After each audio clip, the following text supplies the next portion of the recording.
Welcome to the Lookout Cookout, celebrating the history, heritage, people, and places of the Cape Lookout area of North Carolina.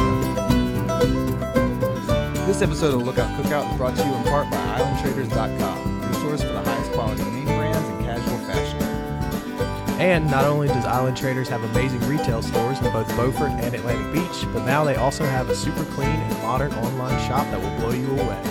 Shop online and take advantage of web-only specials, a huge selection, and even free shipping with orders of $100 or more. Can't always make it to the beach to shop at Island Traders, but you can always hit the website for some top quality retail therapy, Island style. So stop by IslandTraders.com and get some great stuff for you and your family. Island Traders, because island time is a state of mind.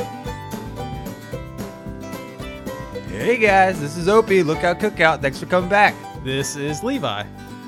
Also, the Lookout Cookout. I'm not like a different podcast. Also recording. I'm Levi from this other. Yeah, I'm Levi from the Levi Show. Thanks for joining us. Actually, I can't forget what podcasts are on because I see it on a banner behind you on the wall. We should put a picture of that up on the Instagram, our fancy little banner. We should. It's like selfies. Yeah. It was what the cool kids are doing these days. Yeah, the selfies. The selfies. I saw. Did you see the thing? This is completely off topic. Did you see the little like drone quadcopter camera thing that like it can follow you around and like take pictures of you? So like basically it's like an automated selfie machine. Have you seen that? I thought a selfie stick was ridiculous. You're telling me they've got a contraption that will follow you around. It's literally a drone like we have in our office here. And it has a camera on it, and it will like you use an app or whatever, and it follows you, and it'll just take pictures of you. Because if anything, I need a way to aggravate more people. Exactly. In new and more technologically advanced ways. Absolutely. So in this way, now I can take selfies, while hands-free selfies. Yeah. I mean, I got to do other things while I'm taking selfies.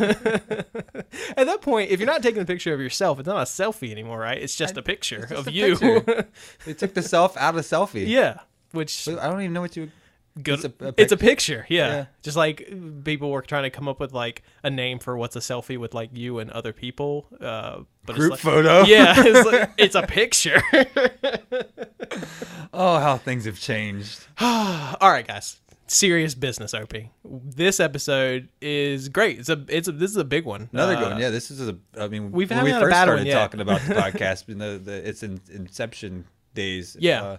This is one of the ones on our list that we were like, if we have the opportunity, we would definitely want to talk to them. Yeah, and it worked out that this is a yearly event, so it's worked out that this episode is probably going to come out just a week or two before the event actually happens. We've got Miss Crystal Hesmer, who is the director of the Big Rock tournament. Or I guess technically director of the Big Rock Foundation. She's the director of like the whole thing, not just the tournament. But she's been with Big Rock for a while. I think she said 18 years. 18 years? Yeah. Yeah. In some capacity or another. I mean, I can imagine she was an attendant of some sort. From what I understood from talking to her in the interview, it sounds like she has been the director for 18 years. She worked for one of the, I guess, people who was directly involved with Big Rock, and then the previous director left the position, and the Crystal was recommended by someone, so she went in for the interview, and the rest is history. Exactly, yeah. And of course, we'll talk to her more about that as you listen to the episode. But it was definitely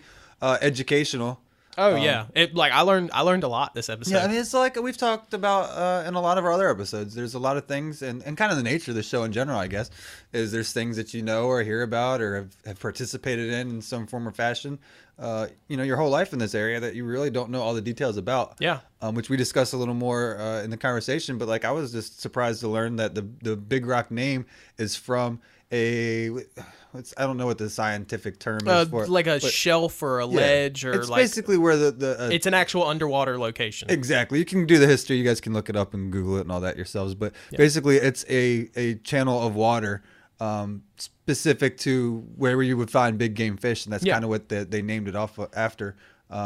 Which I guess at the time when the tournament first started, they wouldn't have known that. But I can imagine it probably. I mean, the tournament started in 1957. I can imagine the tournament probably went on for 10 or 20 years or more before they even knew that was really down there. Yeah, I can imagine there was a kind of technology to even know that. Yeah, there was aside from someone diving down there, I mean, you just wouldn't know.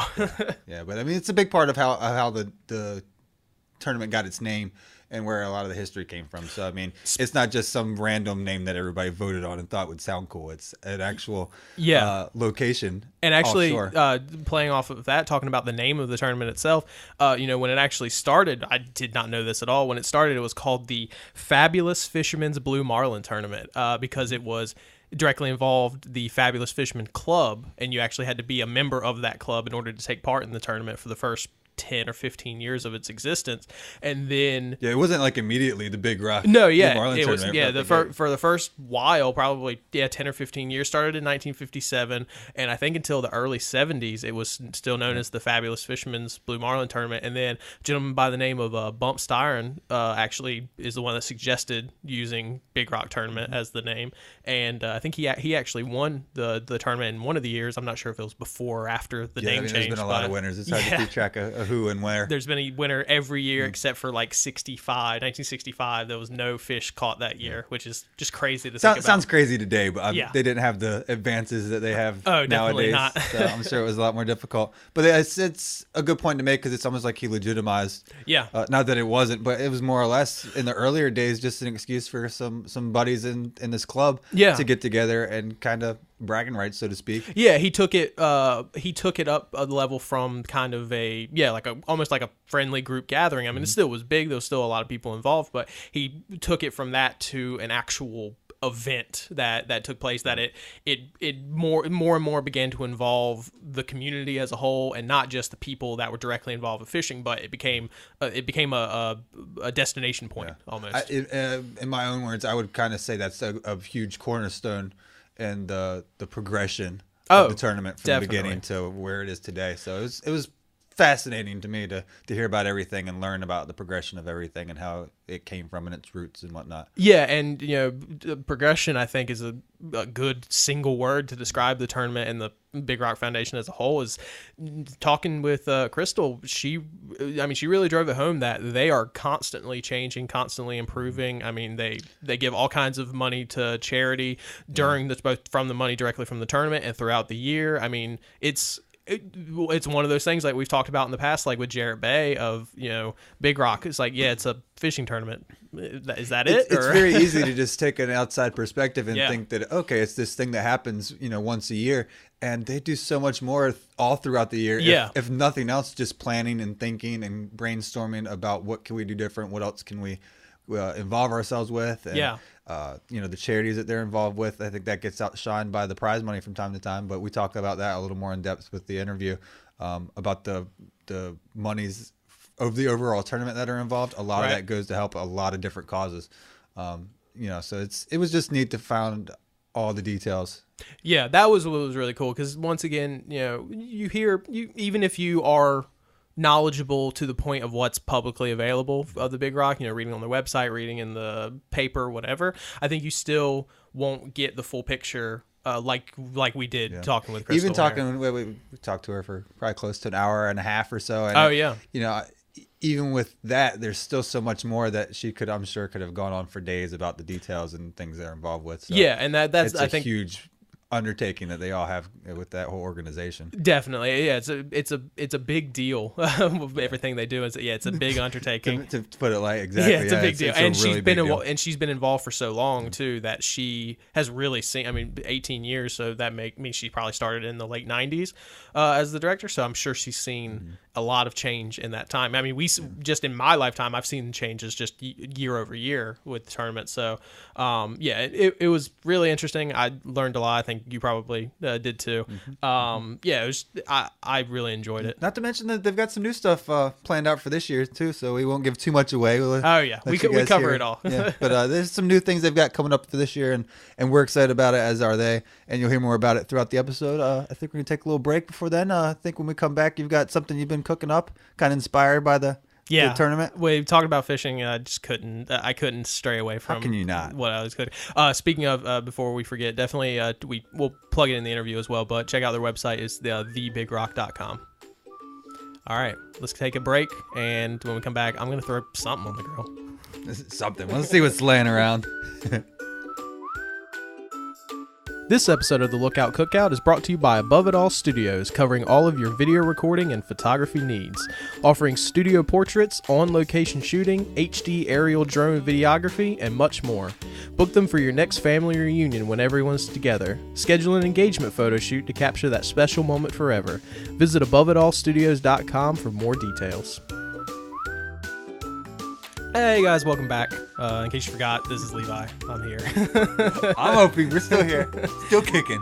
And I was inspired, as I usually am, by the guests that we have. So far, we've just had a slew of good guests. We haven't had a bad one yet. Fortunate in that area. Their accomplishments are easy inspiration, especially when it comes to this segment. But in general, yeah, absolutely. And sometimes we struggle to try and find a cooking segment that relates to the topic at hand, and we try to be creative. It is Cookout creative after all, but it can be a struggle sometimes. But this one was a little bit easy, but we didn't want to cop out. I mean, you think it's deep sea fishing, it's easy to go something, so we wanted to do something a little bit different. We did grilled tuna steaks in the very first episode, which was Captain Mark Part 1. We did. We try to stay away from the seafood to a degree because it's just so easy being in this area and a lot of our guests. But I mean, at the same time, it's so delicious and it's so fun. So I've got two spins, kind of tweaks on this. We're doing grilled mahi this week, or I am personally. But the two tweaks are, one, you can kind of do whatever you want for the marinade side of it.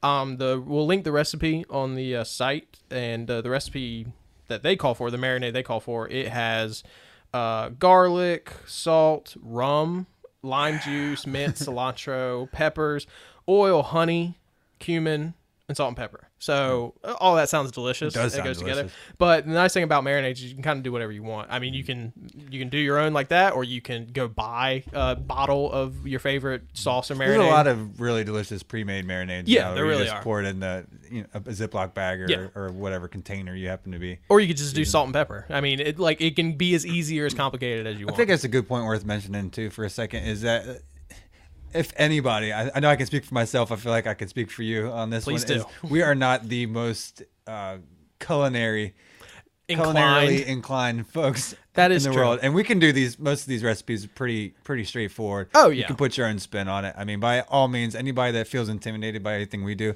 trust me, if me and Levi can do it and pull it off, anybody probably can. So. That is absolutely true. You make a very good point. Yeah, I mean that's the thing too, is the whole concept behind this segment originally was trying to come up with something that you could semi easily do if you're camping out and you just have a grill, or you're on a boat with a grill. Like we don't want a lot of moving parts. we want to keep it as simple as possible. So as far as the marinade goes, you can kind of do whatever you want. If you do decide to do a marinade, you take the mahi steaks or fillets or whatever you want to call them, generally 6 to 8 ounce range for each fillet. But if you do decide to do a marinade, just throw the fillets into a Ziploc bag, something watertight, put the marinade in, kind of massage it gently around, and throw it in the fridge. Don't want to leave it probably more than like 20-30 minutes because the fish will break down, especially if you're using any kind of marinade that has like acid. A lot of other meat cuts and things of that nature, like a steak, you can put in overnight, or for like a day or two or more sometimes. Yeah. Fish, you got to be a little more apprehensive about. Yeah, fish is very tender and it's very, very soft, so it can break down, especially if you have any kind of acid in your marinade. The good thing with that being in mind is that it soaks up that marinade a little faster as well. So it's quick, and it's quick. It's a quick weeknight dinner. You don't really have to prepare so far ahead. Literally, you get off work at 5:00 and you swing by the grocery store and pick up some fillets and a bottle of marinade. You can you throw it in there for like 15 minutes. Yeah, you're ready to grill. You're good to go. Yeah, you literally, in the time it takes your grill to heat, if you are working on coal, it can be marinating in the fridge, which is great. Sorry. All right, so yeah, once you have the fish marinated, or if you decide to marinate, I'm just going to do salt and pepper because I'm a purist. Take the fillets, make sure they're not frozen. I mean, you can cook from frozen, but it'll just mess up your cooking times a little bit. But take the fillets, and you got a medium heat grill, so if you're working on gas, congratulations, it's very easy for you. You just turn the knob to medium. Working on with charcoal, you just you know what a medium-sized pile looks like in your grill. It's going to be different for everybody. If not, Google it. Yeah, exactly. Figure out what we do at my house. Figure Google out what everything. temperature a medium is supposed to be. Yeah. But you're basically looking probably a 8 to 10 minute total cooking time, so 4 to 5 minutes per side. You'll see it when it's about done. You'll see it kind of start to flake apart. It'll kind of the layers will separate a little bit. And if you are using marinade, once you take the fish out of the bag and put them into the fridge, you can pour that marinade off into a bowl and you can brush it on. Like once you flip it first time, go ahead and brush some of that marinade on. But yeah, 4 to 5 minutes aside, flip it. 10 minutes total. And for me, what I'm gonna do is take the mahi off, let it rest a little bit so it doesn't, basically leak out when you cut it, and then cut it into strips, throw it in a tortilla with maybe some pickled jalapeno, some red cabbage. Tugging on my heartstrings right now. Yeah. Grilled mahi taco. How could that possibly be bad? Man, I'm coming over to your house for this one. That's fine. You bring the fish, I will do the cooking gladly. That's not bad. That's not a bad trade there. And I think it's a good point to talk about as well. Like fish is as intimidating as it can be. Sometimes to cook fish on the grill, it's pretty forgiving in the sense that it doesn't take a lot of heat, and you can kind of get a better visual than with a lot of other meats and things of that nature. That is very true. You can tell by looking at it, especially if you're cooking with no kind of dark marinade where you can actually see the meat. Exactly. You can tell when the fish is done. It is easy to overcook fish fillets. I think that's why most people feel a little intimidated by it. You can overcook it very easily. But even if it's overcooked, I think there's definitely a distinction between overcooked and inedible. Like something can be overcooked and still definitely be good. But yeah, if you shoot for 4 to 5 minutes aside, but just keep an eye on it. And once you see the layers of the fish kind of start to separate and flake a little bit, that's what you're looking for. But we'll have the link to this recipe we kind of worked from as a base on the site. Give everybody a good chance to kind of go over it and see what you want to twist of your own there. If you want to leave some stuff out, if you want to add more to it, by all means, Cookout Creative. You get creative with it yourself. So yeah, and that's the whole point of this is let guys kind of do whatever they want, or gals. Not whomever. Yeah, whoever decides to cook. Whomever. I think it's whom. We're gonna get a linguist writing into the show, telling us we're wrong, we're dumb. Oh, that'd be a 24/7 job for that poor individual. So you guys check it out. As always, we got the links on the website. You're probably already on it right now, so you have a way to get there. If not, as always, it's the lookoutcookout.com. But we'll have a link on the Cookout Creative segment for this episode. And as always, send in your suggestions, your ideas. Let us know how it turned out for you. If you just want to give us a heads up, a few days to a week prior, and let us know when you'll be doing your own recipe, we'll come over and gladly help you. We will sample it. Yeah, we'll give it a nice, a glowing review on Yelp or wherever you want it reviewed. You can post it on allrecipes.com. That's all we need is for Yelp to get a free plug on our show. Oh, God. Cut that out. Yelpers. Yelping. All right, guys. Stick with us. Throw it to a break, and then when we come back, I think we're going to throw it straight to the interview with Miss Crystal Hesmer from Big Rock. Today's episode of the Lookout Cookout is brought to you by Lookout Adventures. If you're looking for a less crowded fishing excursion, if you want to hop from one of the next to the Outer Banks' most beautiful barrier islands, stay on the boat for a personalized dolphin watch, or maybe just you want to book a private sunset cruise for you and that special someone, let Lookout Adventures be your guide. With many full and half-day options to choose from, there's an adventure waiting for everyone. For pricing, gift certificates, and more information, visit lookoutatadventures.com. All right, as summer begins to roll around, yet another staple of the summer season is upon us, and that is the annual Big Rock Blue Marlin Tournament. In its 57th installment this year, the event is scheduled to take place June 5th through the 13th, literally right down the street from us, as always on the nearby Morehead City waterfront. And speaking with us today on the Lookout Cookout about all the festivities that are both surrounding and taking place during the event itself is the director of the Big Rock Tournament, Ms. Crystal Hesmer. I want to thank you for taking time out of your busy day. As of this recording, we're about a month out from the event. Less than at this point. 3 weeks, thank you. Counting them down, marking your calendar up each day. Yes. I can imagine it's a very busy time for you guys, so I appreciate you making time for us. Absolutely. It means a lot Thanks to us. for having us. Oh, it's our pleasure.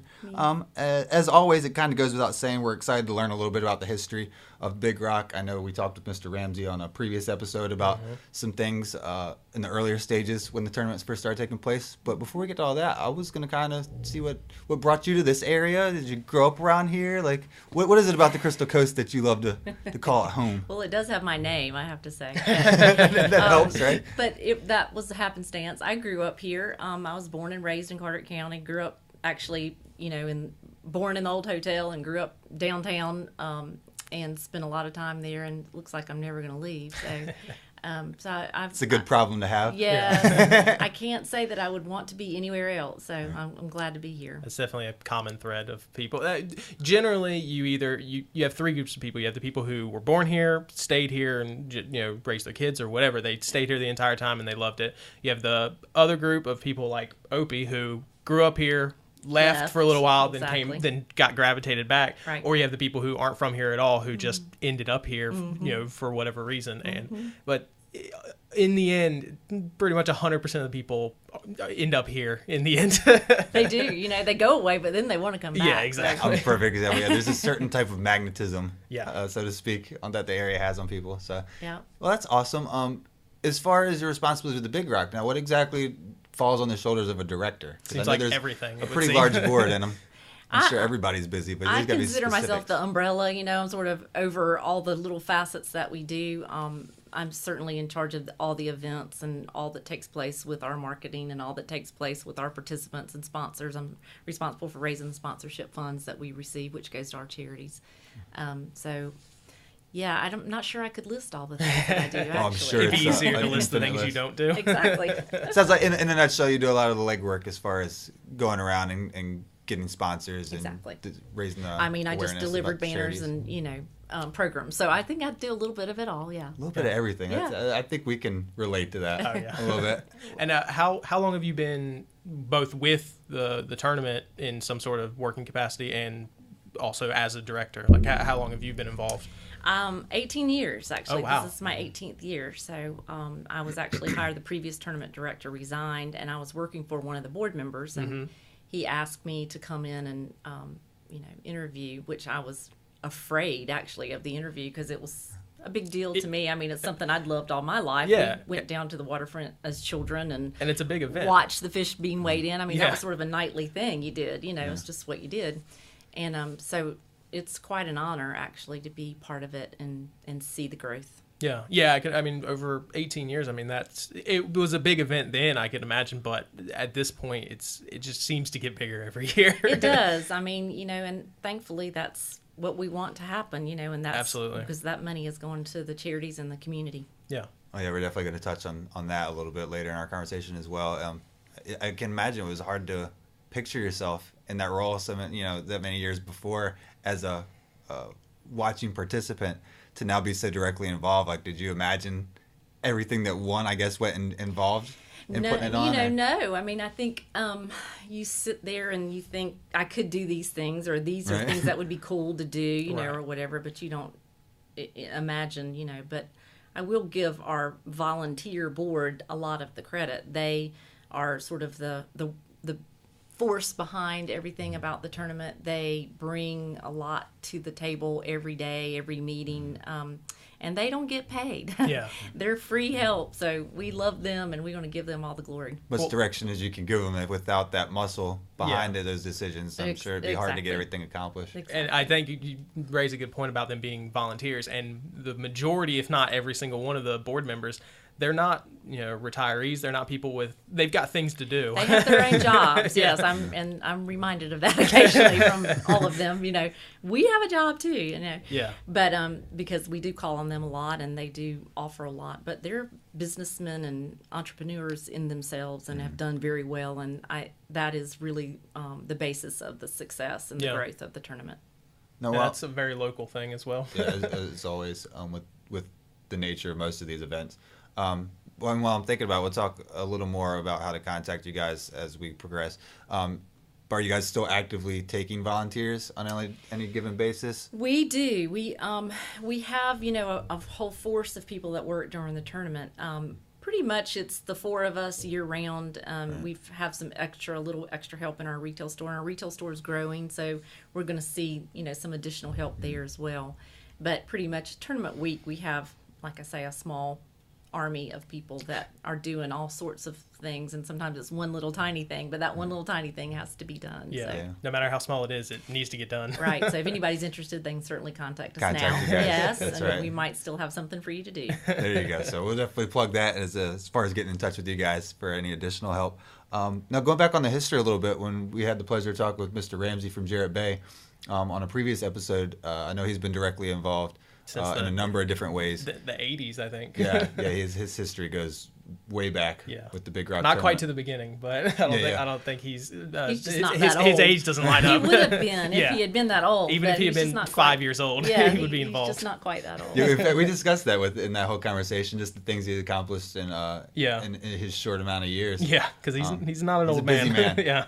One of the great conversations that we had with him during that interview, though, was the first tournament. It was one of the earlier ones, if not the first, about the little boy who greeted the winners of the tournament with a silver dollar filled wagon. Radio flyer wagon. Yeah. Now, can you go back with the history, like as far back as your knowledge? Oh yeah. So what happened there was 5 businessmen, Mr. Parker of Parker GMC Honda. Right. Parker Automotive Group. Right. Exactly. I guess that covers them all. Yeah. Yes. Which they came in as a legend sponsor this year. But Mr. Parker was one of the 5 businessmen that started trying to get the charter people to go out and try to find blue marlin. No one had caught blue marlin off our coast, and so they offered things, this and that, but then somebody came up with this $250 silver dollar idea, and Tony Seaman, I guess, his father went down to Atlanta and got the silver dollars, and it was a whole big deal.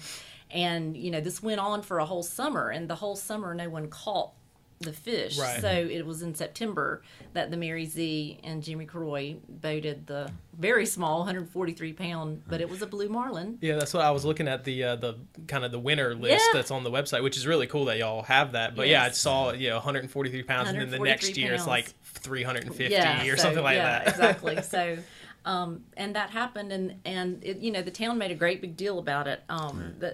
They filled little Tony was a little boy at the time, and the dad, of course, wanted to have his little boy pull the wagon, and so that's sort of how all that came about. But so, supposedly the fire engines and the police sirens and the whole thing, sounded, and they brought that all down to the waterfront and had made a big to-do about this first blue marlin. So that was really the start of the tournament. And just for your information, it was called the Fabulous Fishermen's Club after that for a while. I was gonna say, at that point, it wasn't called the Big Rock. No, they didn't really know that there was a big rock out there. They didn't have the technology to find it. No, exactly. They just knew that there was an area that was pretty good fishing, and that sort of came along a little later. So the tournament essentially started just as a bounty, putting a bounty out on someone catching blue marlin off the coast. And I mean, I guess the big thing behind it was trying to draw fishing, sport fishers and charter fishing to this area. Yeah, I mean, they were businessmen. They wanted to see our area grow. They were trying to think, what can we do, because people love to see these fish, or they love to see the fish at the docks. What about blue marlin? They're catching blue marlin in Florida. They're catching blue marlin north of us. Why can't we do it? And so there was some of that going on. They got to get from point A to point B somehow or another. They got to be passing through. It swim right by us. So. But yeah, so that was really the force of just trying to see the county grow and the community grow. I mean, it was very forward thinking and incredibly smart decision to make. Unbelievable, yes, exactly. Bringing up the subject of the name, if I did my homework correct and I understood correctly, maybe you could help fill in some of the blanks. The Big Rock is kind of named after the area where they fish, where it's like how do I explain it?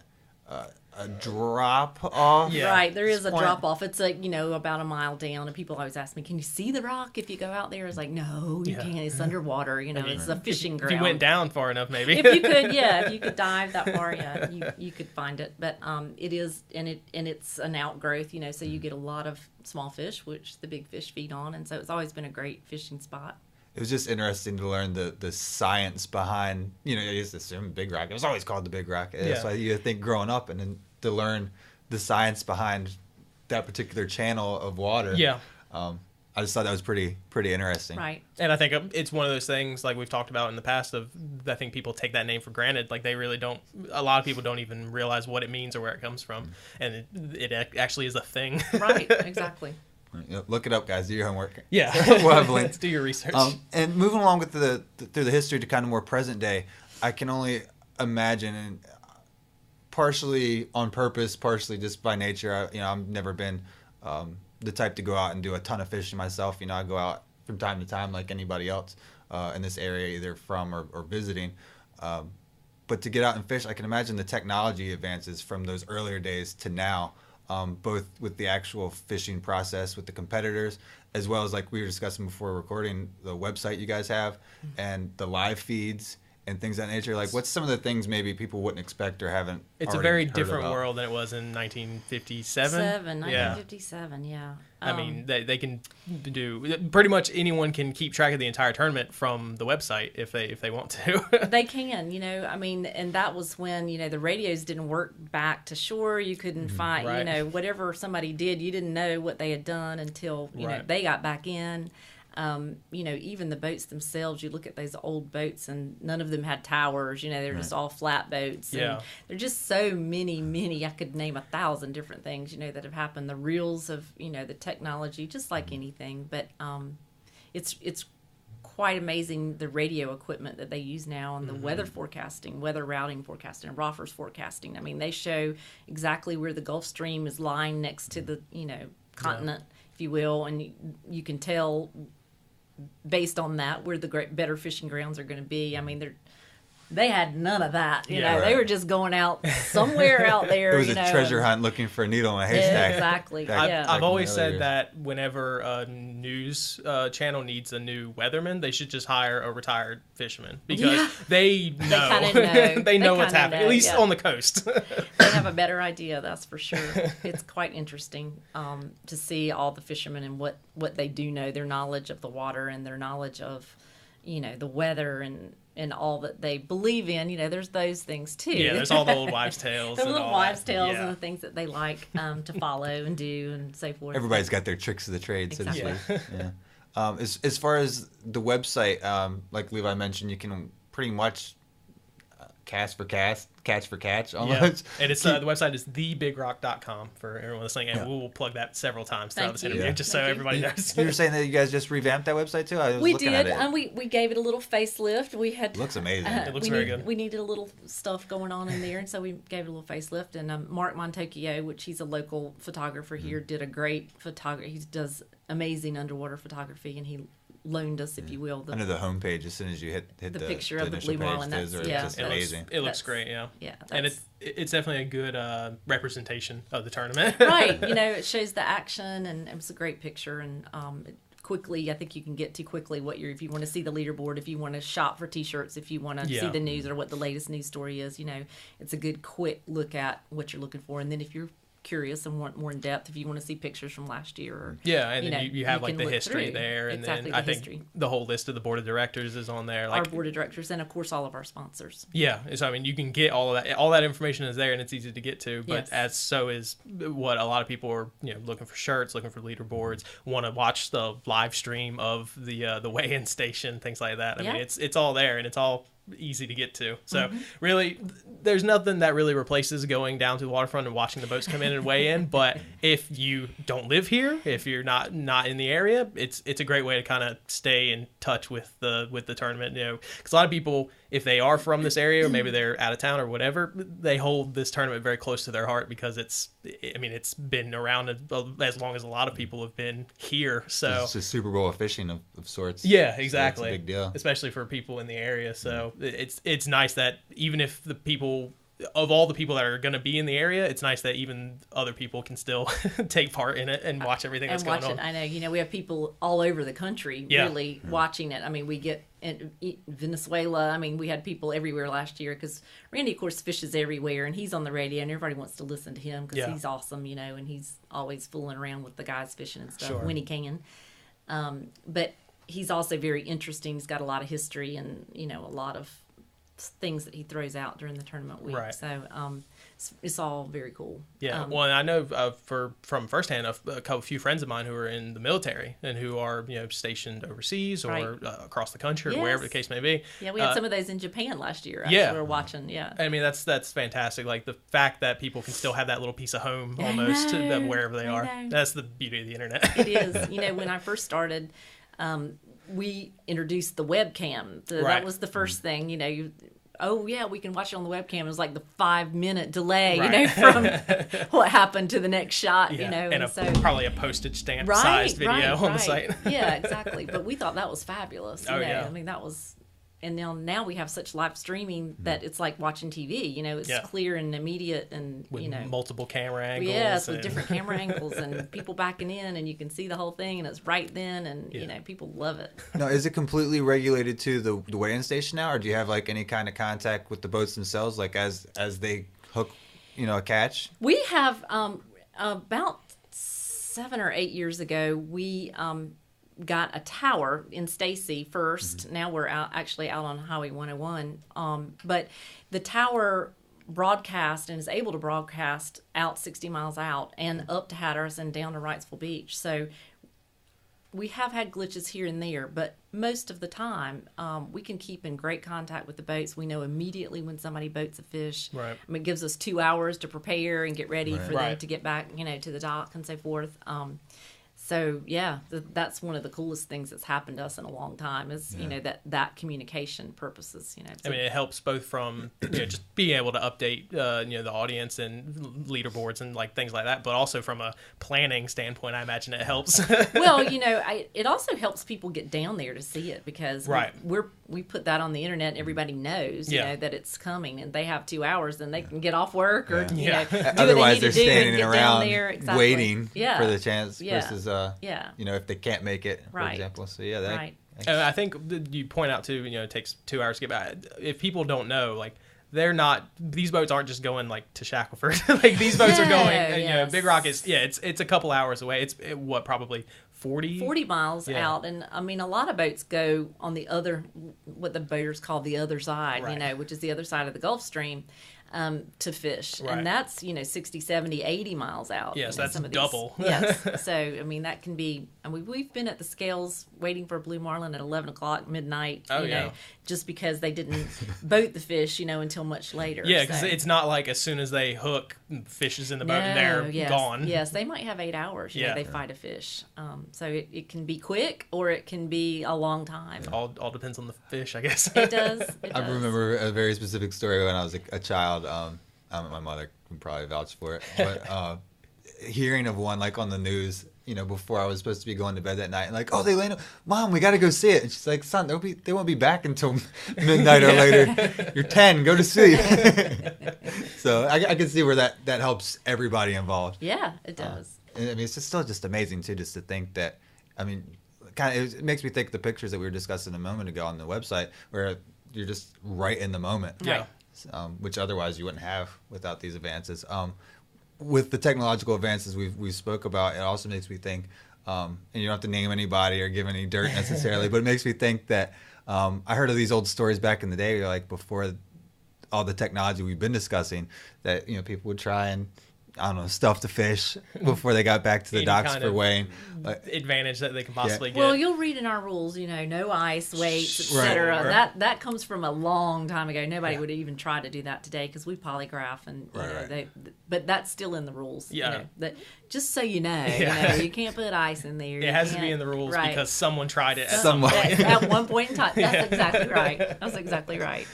I guess my whole mentality behind it is if with all these wonderful advantages that technology has brought the contest and just fishing in general, that there's got to be somebody that's trying to use that to their advantage, so to speak. Buy some like unknown substance they can inject into the fish. Well, we've had fish like 5 pounds apart, which is amazing. Like how could that possibly be? But, so it can matter, and that's why you see these what they call money bags. They wrap the fish in these insulated zippered bags that keep the fish from losing any of its moisture. Right. You know? So that, and they can ice the fish and, do all kinds of things with that. And that's what they do. And that does make a difference. If you got 2 hours coming in on a boat, it can make a big difference. Yeah, think about that water weight alone. I mean, if the fish is drying out, so to speak, it's going to lose water weight is a lot. 5 pounds. That's 5 to 10 pounds. You know? Exactly. That's the thing I was so excited about with this discussion today. Is I wouldn't think about things like that, Well, and that's the thing is, and I think probably a lot of fishermen probably will think about it, but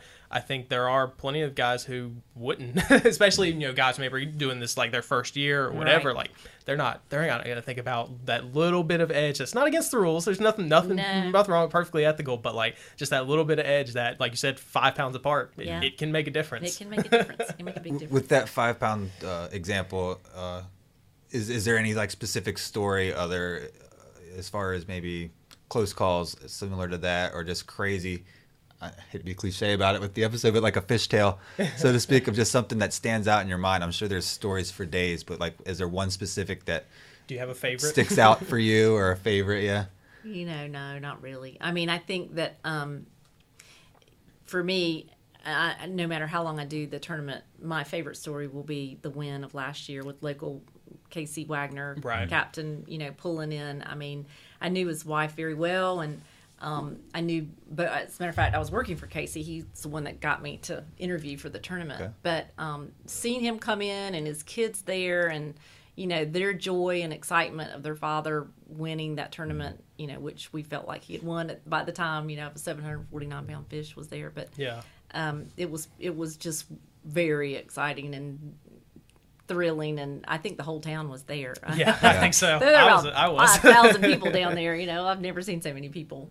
So that will probably be always my favorite story of the tournament. Well, and this is, going back to the whole point of the show that we do here, like, that sense of community where the area, the Carter County, Moorhead, whatever, it's, you feel like a family, even if you don't personally know the person that's involved, but you feel like because they are a local person. Oh, yeah, absolutely. And that's what when I was looking at the list of past winners on y'all's site, I was amazed at the number of winners who are from, either here or Wilmington or Arapahoe or like somewhere within a few hours of here. I think literally in the 56 years, I guess at this point, there was 2 that weren't from either Virginia, North Carolina, or South Carolina. Yeah, we're still a Virginia, North Carolina, South Carolina tournament. Yeah. But, we had Size Matters won the tournament. They're from Maryland. They had never fished these waters. Yep. They had never fished the tournament, and they came in and won. And the girl next door was from New Jersey. Yeah. They came in and won. I think those are the 2 yeah, who aren't from this area. There are a lot of people, and there are a lot of people that fish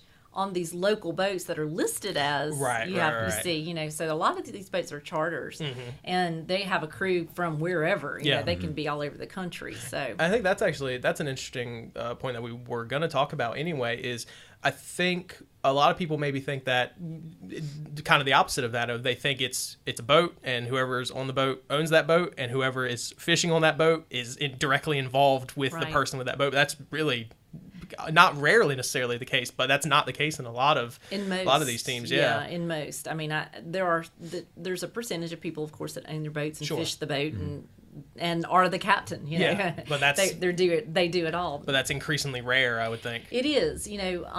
Even some of these local boats now that are owned by have an owner here and so forth, and maybe they are the captain or have another captain, will sell shares in their boat. So they sell shares to other people. Often those that don't even fish on the boat. Right. That it's just fun and they enjoy it, and supporting their friend and so forth. But, absolutely. It's a way of participating, whether it's directly being on the boat or and indirectly. Hauling the fish. Yeah, right. Exactly. That brings up. I think we talked about it yesterday when we were discussing things. Could it? I don't know if it's happened, or is it a possibility? Like essentially, you could have 2 teams on one boat, so to speak. You can, yeah, absolutely. I mean, you could buy 5 boats if you wanted to. Right. You could do that. I don't know if anybody does that or not. I've never been told that they did, but it sounds crazy. But it's just if somebody like I think the example me and Levi gave, if we wanted to go out, the 2 of us, but something happens and he wins and I don't land the fish or vice versa, how would that work as far as being on the same boat? And essentially we could do that and go out together, but still be our own solo team, so to speak. Sure, yeah. The other thing that happened a few years ago, which at the time, it wasn't in our rules, but we went through the first 4 days of fishing, and no one had won the bigger prize money. Right. And so there wasn't anything in our rules to prohibit a re-entry of the tournament. And we had 15 boats, I think, that re-entered and fished on the last 2 days, because we're fishing 6 days, mandatory 2 lay days. Right. And so they actually re-entered, and we have since changed the rules because nobody liked that at all, that they would do that. How you can't plan for that? That's completely understandable. Yeah, but there was nothing to prohibit it, and we had to allow it. But that was kind of an interesting year too, that someone re-entered and crazy. Well, that's what you said. Nobody had caught anything. And once again, referring back to the championship list, I think there was only 1 year on there that a fish wasn't caught, a winning fish. I think it was like 1964. I think it is. Yeah, something like that. But I mean, that I think talks about both the increasing popularity of it, that the more boats you get out there, more fishermen, the more chance that someone's going to catch something, but also just to the tournament itself and the popularity of it, the fact that there has been a winner every year since the mid-'60s. I mean, and consider the odds, 120 boats for a big old purse, is pretty cool. Yeah. And I think you have to also note the technology, the increase in technology since 1964 is probably going to increase the odds that we're going to see a fish every year. So I can't imagine how many boats there might have been in 1964. Right. Maybe, probably 10, 15, maybe. I don't know, yeah. Speaking of numbers, as far as the history and technology and everything we've already been discussing, how has that changed? Like, what's the typical size relative that we currently see versus like years past? And then what's the actual process as far as like registration? Like, could me and Levi grab our neighbor's flat bottom skiff and just decide to head out? I mean, is that allowed, or is there absolutely. boat regulations? Or? There are no minimums, no Which maximums. we don't suggest, by the way. Don't grab a 20-foot skiff and try to go 40-plus miles out. Well, forgive me for not knowing the year, but I think it was 1962 or 3 that Dr. Leroy Allen, landed a blue marlin by himself on a 22-foot boat. Just him on the boat? Just him on the boat. And he couldn't get it in the boat, so he actually tied it to the side of the boat. Like Old Man in the Sea Old style. Man in the Sea. Oh, wow. Exactly. And so it can be done, so I wouldn't discount it so much. It takes a real man. You have to be a real man, and he was a real man. He's definitely. So as I mentioned, I know I'm not going to be doing it. He's definitely one of our legends, but so it can be done, and I think boat sizes certainly are getting larger. We've seen that. I've certainly seen it in my tenure with the tournament. Yeah. They used to be 30s and 40s, and now they're 60s and 80s. Yeah. But they're also a big contingency of outboard guys, and that's one of the reasons this year we opened it up to the outboard level, so that those boats are competing against themselves. They're not actually competing against the larger boats. Oh, right. That's right. I think a lot of people maybe don't realize that there's multiple classes, I guess, would you just call it? Levels. There are multiple levels within the tournament, so it's not just the Blue Marlin level of the tournament. There's a lot in there. Right. Well, when you enter level 1, it gets you in guaranteed Blue Marlin. It gets you in the daily and weekly release prizes and the daily and weekly game fish prizes. Right. So that's everybody's in that together. Right. And then you can up your levels, whether you want more money for Blue Marlin or if you wanted to go then from that to the outboard level, and then you just fish, for release in the outboard level, then you can do it that way. We're excited about this year's tournament. I know Contender is bringing something like 8 or 10 boats of their own boats that they're going to fish, and they're going to be down at Moore City Docks and have their own little Contender City there at JC Park. But we're happy to have them as our sponsor for that level this year, and think that it's really going to be something. As a matter of fact, I was just in Chasing Tails Tackle, and the guy in there told me he was entering. He said, "How many do you have?" I said, "Well, we just have a couple right now, but they're always going to wait until the last minute, Right. So he's very excited about it. I think anyone who's getting ready to enter, who has entered, that's anxiety building up up until the date. It's awesome. So, almost to answer my question with the question, I guess, what is the registration process? Like, we just answered that pretty much anybody that wants to enter can enter, so to speak. Anyone can enter. There's no deadline, except that you have to be entered by 9 a.m. on Monday.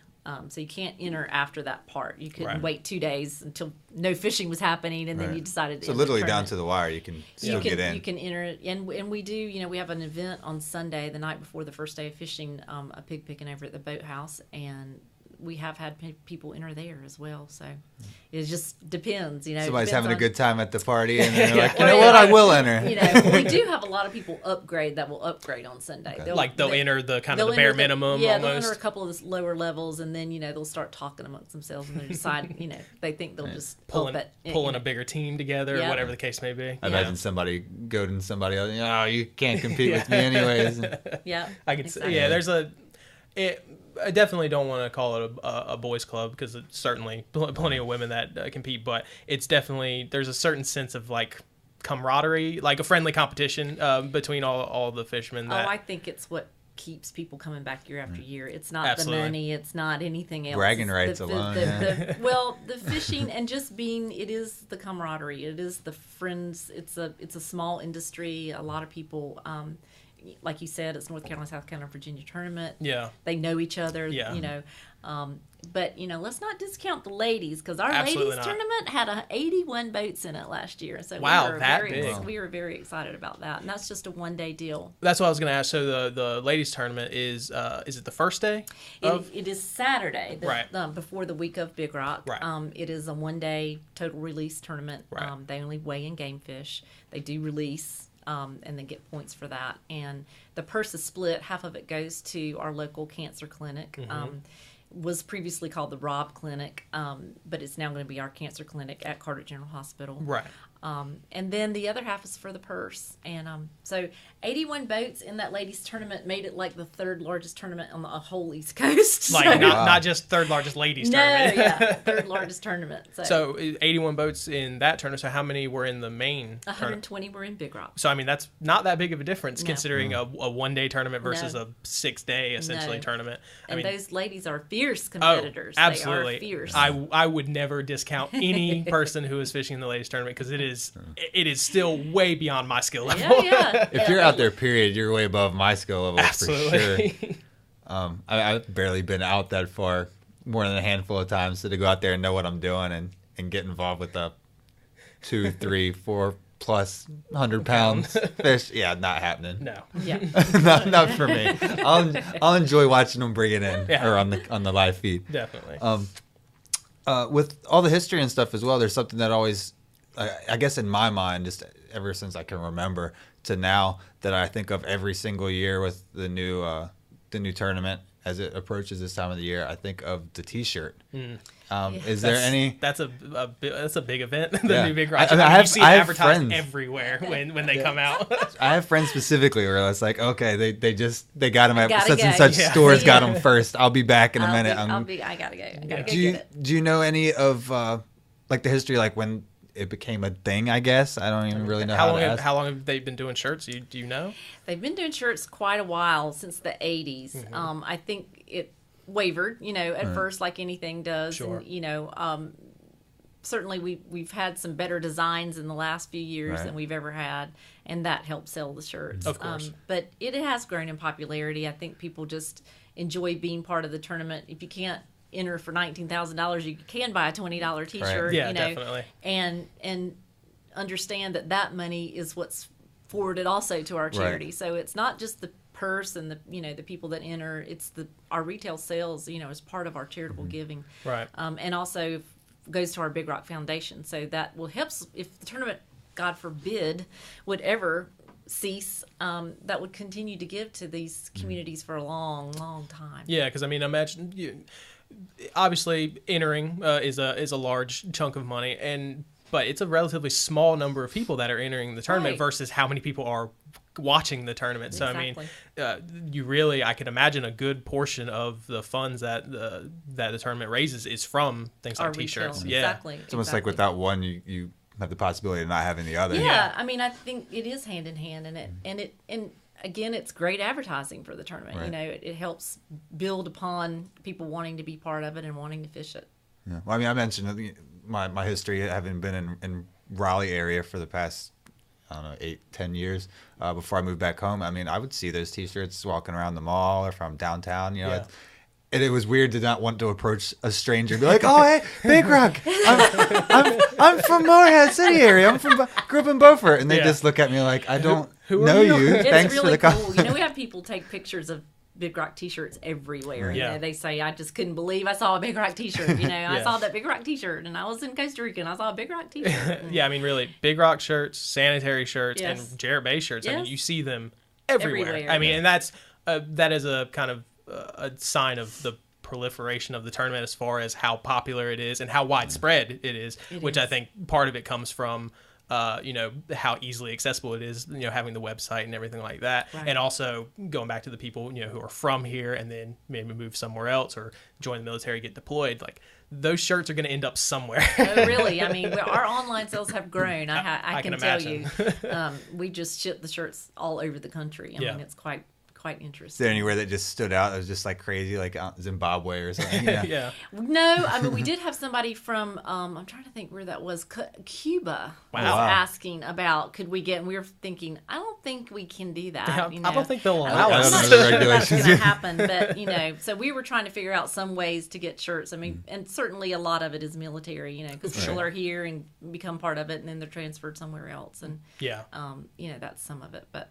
And I think, because we do have Cherry Point right here. I mean, Yeah. a lot of the people in the local area aren't necessarily from this area, and they're Right. here for a temporary amount of time. So they kind of latch on to things that are happening and then get sent off somewhere else. Yeah. So they still want to, if a they part of it. had good memories here or whatever, they want that piece of Carteret County. Exactly. It goes back to that sense of community and just how broad it, like community, you just think your immediate area. Yeah. And I mean, community literally is they're not all- just geographical. Cuba, they're all over the world. So I mean, that's pretty neat. Is there anybody that you've ever heard of with like bragging about the largest collection or the oldest collection? Or... Have a shirt from every year. We actually have a good collection of them, and we probably have one of the best ones as far as and I don't think we have every one that was Right. ever produced. You guys but- definitely have the advantage, I would imagine. Well, we do, but we've also had people who love the tournament give us the shirt. Right. But Oh, we didn't right. have the 1960 something, or I've 70 got it. something. Right. I got it, yeah. And so I'm going to give them that shirt. So there's a lot of pride in that. Some of our shirts have holes in them, and have been worn for a long time. They're like, okay, you can have it. But yeah, so we hope to display those again. We had those in our other office for a long time, and then we just haven't had a way to display them. So we're dreaming up new ways to. You mentioned the do with retail those. spot. Maybe that would be a good location Yes. to have them up on the Yeah, wall. exactly. That'd be a lot of wall space. Right, it is a Imagine. lot of wall. It is a lot of wall space for sure. Now, and you mentioned the designs too. Is there a certain process you guys go about that? I mean, like, do you hire a firm or do you put out a contest or like? We don't. We're it. We dream up what it's going to be. Last year, one of our programs had a really cool jumping Marlin that was sort of straight up vertical look. Right. And we decided that might make a really cool shirt, and I came up with some ideas about the compass rose and some rods around it and so forth. And the process is amazing. Really, nobody knows. They don't understand Right. what it takes to make a T-shirt. It's unbelievable, and getting the colors right on the right color, and it's a whole process. So no, we've got some very talented folks that work at Big Rock. We've got a great graphic artist, Rowan Robertson, and our new retail manager, events manager, Teresa Holcomb, and I, and then our Kelly Wagner Lady Angler Tournament, Donna Hardy. And we all pitch in, and we come up with the design. Collaboration So it's a from everybody. collaboration. Yeah, Very much it a group is. effort, which is, and like you said, getting the colors right on color. Like, it's not like these shirts are only available in white and black. You don't mean, even think about Yeah. it. You think, oh, let's just come up with a design, and that's the end of it. But you got to imagine it's going on teal. any and number of different pink. color T-shirts Yeah. themselves. And I mean, it's a struggle because we want the right color, the hot color that's going to be next summer, and we want that shirt to look good on that color, and that whole thing. Teresa and I ended up writing to when a guy in Chesapeake does our shirts, and we ended up making a road trip up there because we just could not communicate enough, I guess, to get the color just right. It just wasn't Just quite It there. wasn't perfect, and so we just made a road trip up there, and we actually stayed there till like midnight working with them and wow. got it done. But that's what it takes for sure. Yeah. And I mean, how long of a process is that? Like, I mean, you're working on that. I would Now. assume that probably Now. from the point of the previous year's tournament ending to Yes. now. we've already started working on it. As a matter of fact, for 2016. Right, because I mean that's the thing too, because y'all have been around for quite a while now, and you're such a big part of the community. You can you have the luxury necessarily of planning ahead. You're able to plan ahead. You can schedule dates for tournaments in the future and things like that because you know within a reasonable modicum that you're going to be around next year. We are, yeah. And thankfully, other tournaments plan around us as well, so we're not conflicting with some of the other tournaments, and we don't want to. We want everybody to have fun and have a great summer and have their own period of time. Let everybody do whatever have their own glory. Yeah, exactly. That's a heartwarming kind of tip of the hat, so to speak, though, that it's become what it has, and you guys do so well with it that it influences directly, like other tournaments and things of that nature. Oh, sure. I mean, a lot of these other tournaments, came from the fact that Big Rock was so successful, and I don't mean that in a vain sort of way. It's not putting anyone else down. Yeah, it was just that the growth of the tournament over the many, many years, sort of paved the way for them to be able to do some new and different things. Reeling for Research just had their tournament down in Carter County, and they do it totally different than we do. They actually do it in a team situation in Raleigh. Of course, they have the larger pharmaceutical companies and other people that support them. Lots more money up there. But they raise it sort of like the Relay for Life, you have a team and you raise the money throughout the year, and then you come for this one day of fishing. And so they're doing it with a fishing tournament. So that's a whole different concept. They've got their entirely different spin on it. Yeah, exactly. And they've raised a lot of money for the Children's Hospital. So and it's one of those things that because the tournament is so different, it doesn't interfere or cannibalize Big Rocket on it. It's so different that they can coexist peacefully. Exactly, yeah. Okay, kind of like we were discussing a moment ago with just everybody's the camaraderie. Gives everybody an extra excuse to hang out, because I know how it is. Like even with my personal friends, like how often do we all get together? Yeah. So let's make another tournament so we can have an excuse to hang out. And there is some real truth to that, I have to say, because people tell me that the day after Big Rock is like the day after Christmas. It's like this huge letdown. And so there is definitely some truth to the fact that they want to carry that through the summer and have some more fun and do that again, And so, yeah. And not to mention just hanging on to it as long as you can until it's finally over. We got to wait until next year. Exactly. Now, with regards to this year, too, I know we've got a couple firsts for you guys. The two things, you've got the new weigh station that we were discussing before we started recording that is finished. What time is it? Now. Minutes today. ago? Yeah, like when I walked in the door, I think they solved the last board.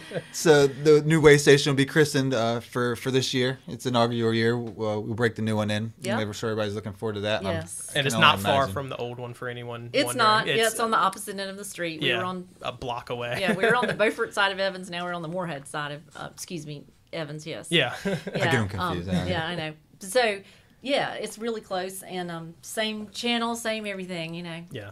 It's just moving a little bit and bigger and better. Yes. Right. Same. I'm looking forward to seeing it. It's my first Big Rock back after having moved home, so it's like all these new things. Yeah. Along with the weighing station, you've also got a collaboration with Mr. James Wesley. He's written a song. Yes. Hooked Up is the name of the song. Yeah. It was somebody asked me the other day, like, how did you plan this song and the weigh station and all this at the same time? I said, I didn't. Yeah. The stars just kind of lined up. Sometimes this year. you get lucky. It just kind of happened this year. Todd Morris, who had fished with Dale Britt on the Sensation, had and knew him from High Point and that area. They'd known each other for a long time.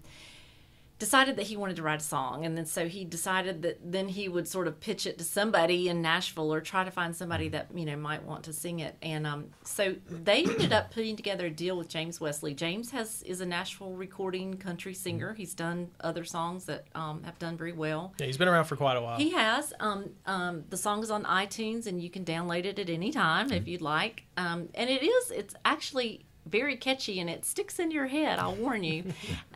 But we're very excited about that, and he actually showed up at our business after hours last week unexpectedly, so we had a little... So even you guys didn't know, because I was reading about that. We had a surprise visit, yeah. I mean, the day of Chris Pardue, who Calcutta, our major sponsor, is sponsoring James to come, and they are putting together this music video. So this music video is going to be made during the concert on May 30th.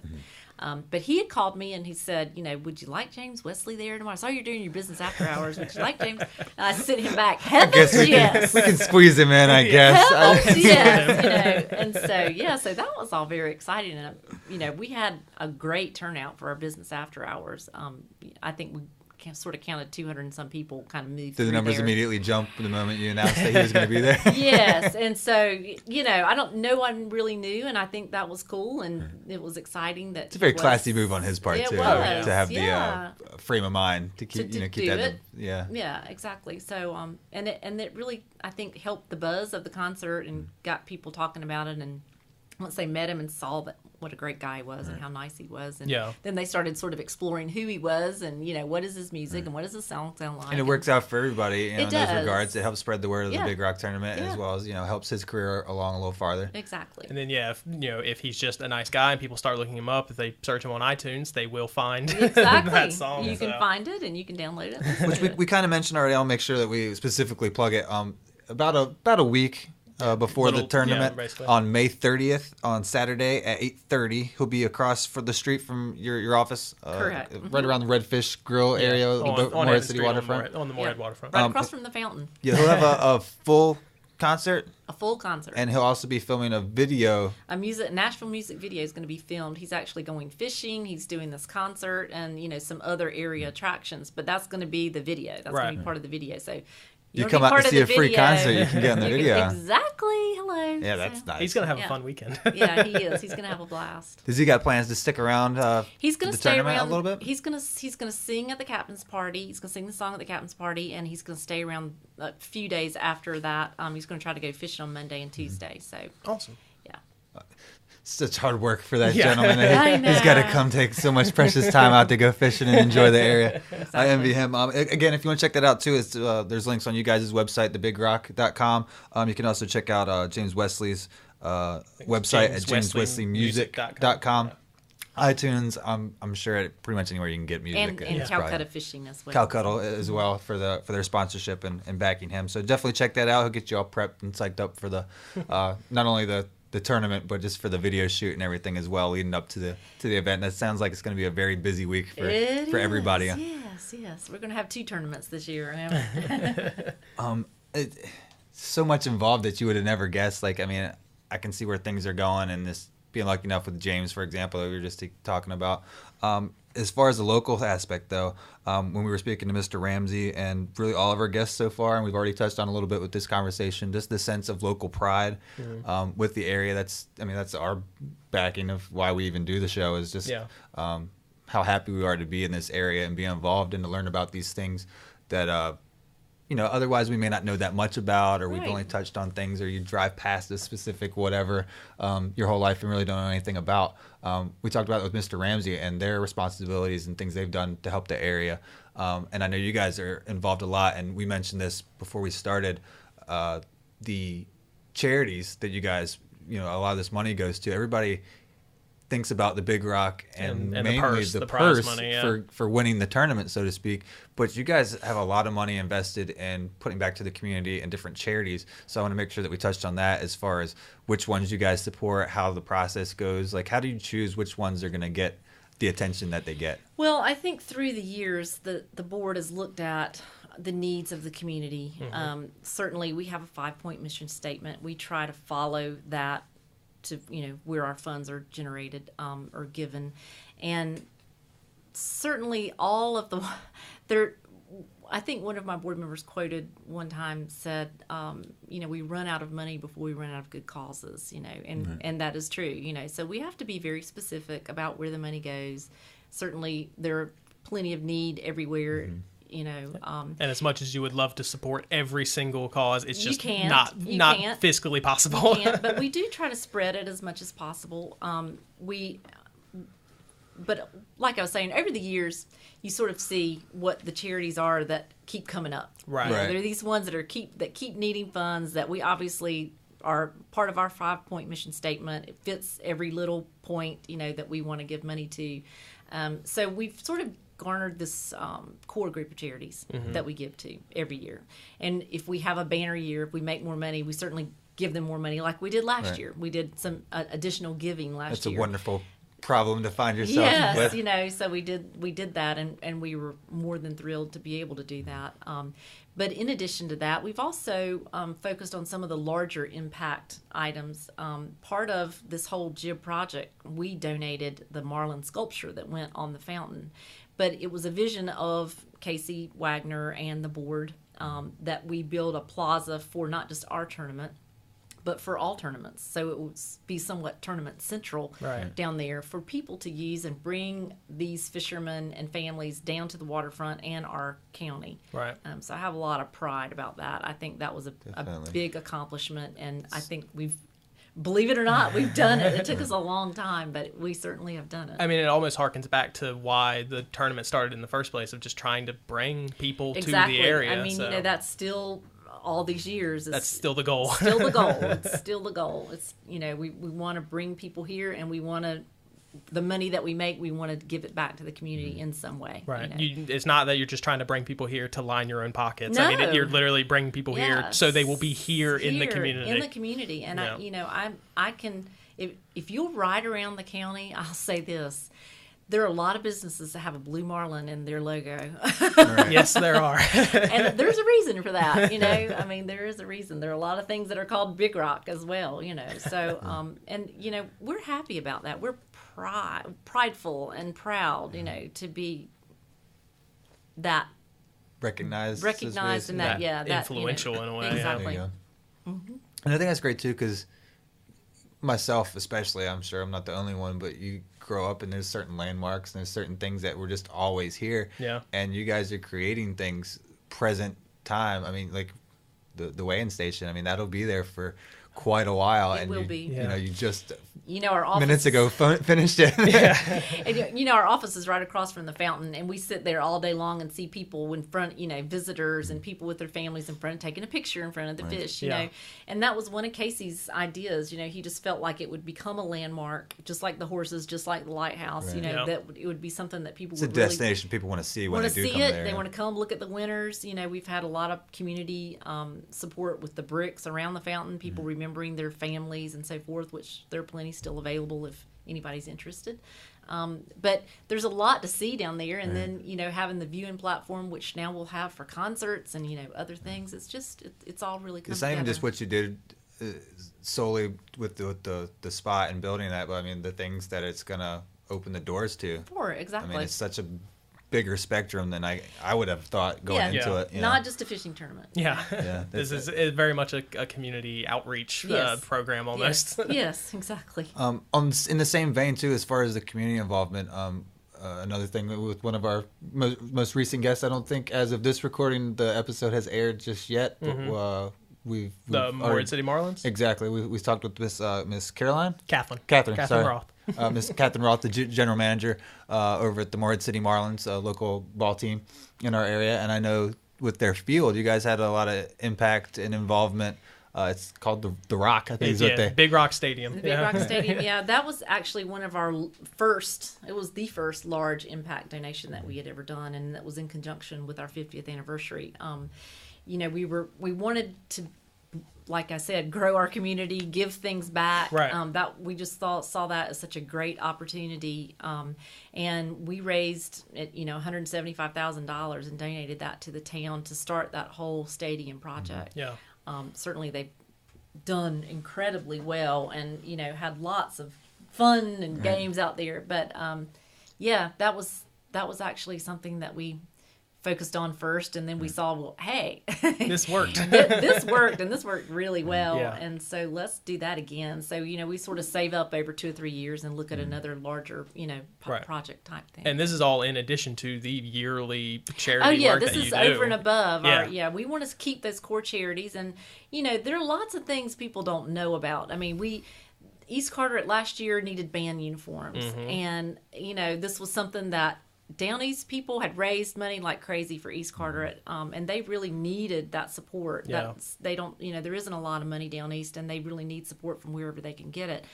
And the board said, I think this is something we ought to do. And they'd had these uniforms for 14 years, and our bands go everywhere. They're amazing. They're very good. They are highly recognized across the country. They're highly recognized, and they actually work their little buns off to get to where they are.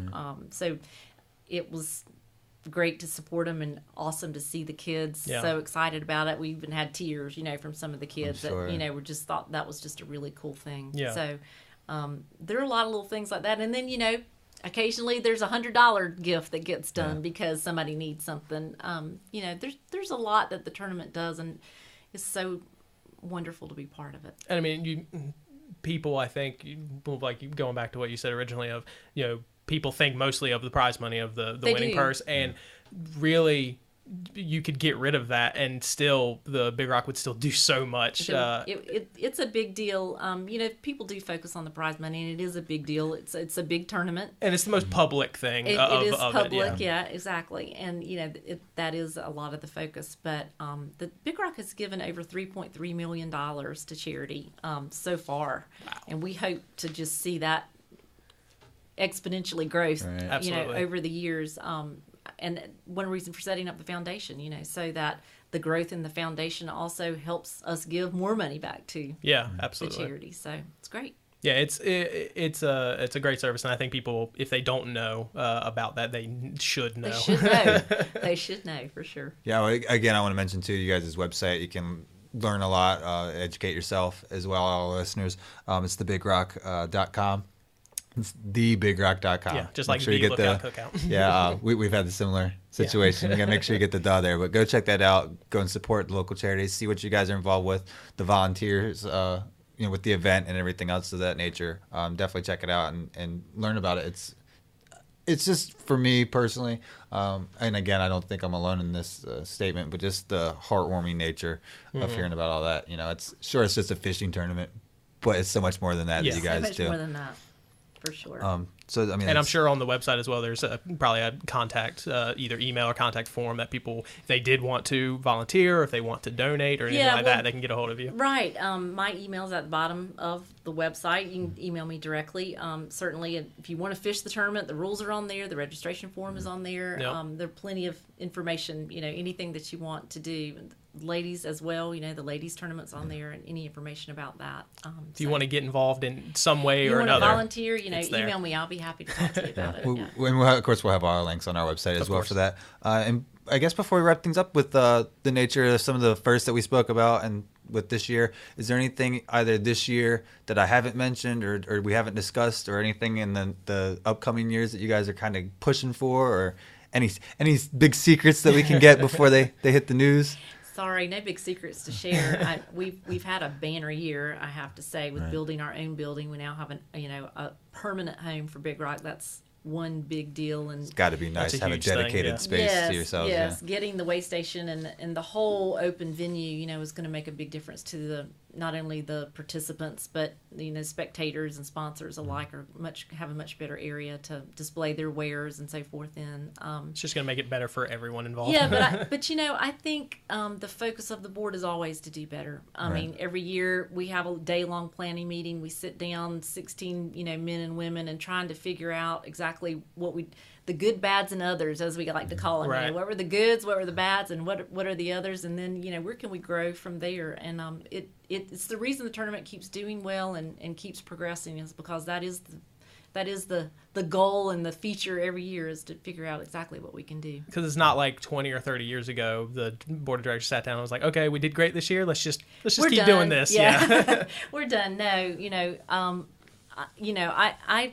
my stress level goes up every year because they raise the bar on me every year, but it is why the tournament does better and is better every year, is because of the push and keep raising the bar. Yeah. Growth doesn't happen on its own. It takes a lot of work and a lot of thought that goes into it. Yeah, it does. Which it definitely shows year over year with the tournament. So, and that's a huge testament to you guys. 'Cause I just discussing everything with you, and what I can also imagine, it's a huge undertaking, and it's 24/7, 365. I mean, you don't stop. The event planner's question is, what do you do the rest of the year? It's like,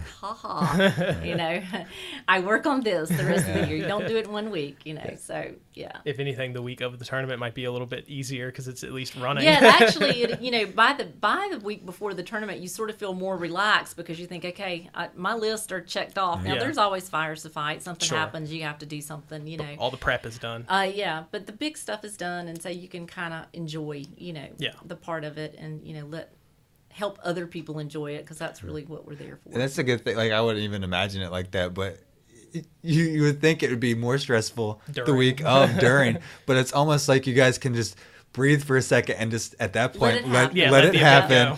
Catch your breath a little bit, and then fight anything then it's that may over. pop up unexpectedly. But other than that, just kind of let the event happen, enjoy it, and then start next year. Yeah, start with the exactly next right. year, the day after the tournament ends. That's exactly right. Yeah, I mean, that's a huge testament to you guys, and I appreciate yourself for not only for just being here and discussing that, but everything that you do, all the other board members, the volunteers. I mean, so much goes into it, and so much more than the tournament itself that you're involved with. So kudos to you guys for all the hard work that you put in. It shows, and it's appreciated on a number of different levels. Yeah, whether people realize it or not, they appreciate it, even if they don't know what they're appreciating. Yeah. With all that and said, I want to make sure we touch on everything. Just one more time, just to remind everybody. Again, we'll have the links up on all the websites. Before I get to the tournament, the week prior on May 30th, Yes. Saturday at 8:30, we're on the Morgan City waterfront. You'll have the free concert and the video filming and everything going on with Mr. James Wesley. You can check him out at jameswesleymusic.com. If you want to check out the song, download it, iTunes, we'll have all the links for that. As well as, of course, thebigrock.com. That's thebigrock.com. You'll have all the links and to everything we discussed. Get a t-shirt, check out the sponsors, check out the charities. Register if you want. Yeah, if you want to get involved, you still got time to get out there and get your boat on the waters. You can get involved with that. We'll have links to everything for us on the lookoutcookout.com, as well as social media. I'm sure you guys have links. I've seen that new Big Rock website Fishing is on just Twitter, awesome. Big Rock Tournament on Instagram. So we're Follow we're everything, everywhere. spread the word. Come Yes, follow us. spread the please. gospel, so to speak. The tournament itself will be taking place June 5th through the 13th. It is, again, the 57th annual. I look forward to 57 more. We'll see how many I can make it through. So if it starts, just to clarify, if it starts June 5th, does that mean the ladies' tournament is June 6th? Exactly. Saturday, June 6th. Saturday, June 6th. Yep. So make sure, again, you go to the website and you can check that live feed. You can see the ladies. If you can't be there yourself to see them as they bring them in, you can see the live feed on the website and see them bring in their fish and everything, get weighed at the new weigh station. That I've driven by, but I haven't actually had the chance to get out and stop. So I think I'm going to take the girls out and we'll go get our Go check it out. selfies. Well, and- it's just a nice location too. Yeah, I mean, you got the fountain right there, so it's nice to just kind of get out and walk around, It is. take some pictures. And luckily, I don't know how it'll be as of the airing of this episode, but I imagine the weather will be much better than it's been the past couple of days. Yeah, We've we had some hope. rain. Storm's gone. We're done with that. Yeah, Yeah, sun's we're shining clear. today. I'm Good, looking yeah. forward to getting out there and getting some pictures. So, Miss Hesmer, I appreciate again you guys being on the show and us Absolutely. talk about Thank everything. you. It's been a pleasure. Thanks for focusing on it. Thank you very Focusing much. On us. Yes, thank you. No problem. Thanks, guys. This episode of the Lookout Cookout is brought to you by Zion Consulting, offering services in graphic and website design, software development, and business consulting.